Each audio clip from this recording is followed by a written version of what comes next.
করে কাঁটাগুলো ছাড়িয়ে নিয়েছি, সব কাঁটা বেছে নিয়েছি। দিয়ে দিয়েছি তেল, দিয়ে দেবো পেঁয়াজ কুচি, আদা রসুন বাটা।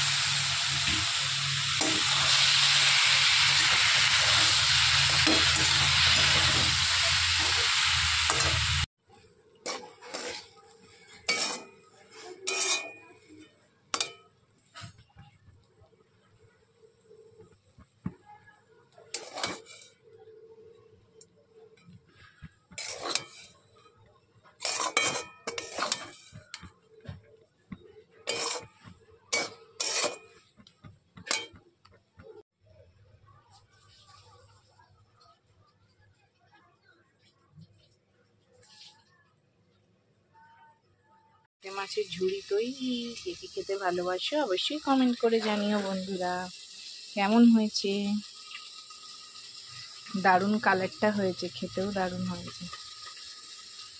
লোটে মাছের ঝুরঝুরি কে কে খেতে ভালোবাসো ঝটপট কমেন্ট করে জানাও। কিন্তু জিনিস তো দিতে ভুলেই গেছি বন্ধুরা, যেহেতু ধনেপাতা বাড়িতে নেই, তো ধনেপাতা ছাড়া তো লোটে মাছ ভালো লাগে না। কিন্তু কি করা যাবে, তার জন্য আমাকে এখানে দিয়ে দিতে হবে 1 চিমটি ভাজা মশলা, বাড়িতে তৈরি আর খুবই টেস্টি। এটা দিলে ধনেপাতার খালি খালি জায়গাটা ভরাট হয়ে যাবে। আর টমেটোও দিতে পারলাম না, কেন তোমাদের দাদার খাওয়া মানা আছে, তো টমেটো ধনেপাতা দুটোই বাদ গেল, তাই বলে খাবো না। তো রেসিপিটা কেমন লাগলো জানিও।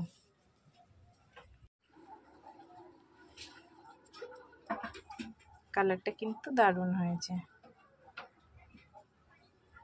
তাই না? ভাত আর দেখো ঝুরঝুরি, লোটে মাছের ঝুরঝুরি। কে কে ভালোবাসো কমেন্ট করে জানিও বন্ধুরা। তো খেয়ে নি। শুকনো শুকনো লোটে মাছের ঝুরঝুরি দিয়ে ভাত খেতে দারুণ লাগে। আর দারুণ লাগে এই গোটা গোটা রসুনগুলো যখন মুখে পড়বে না।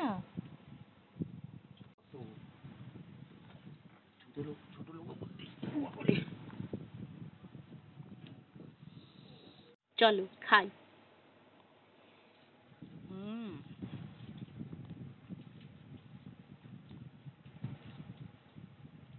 অসাধারণ খেতে।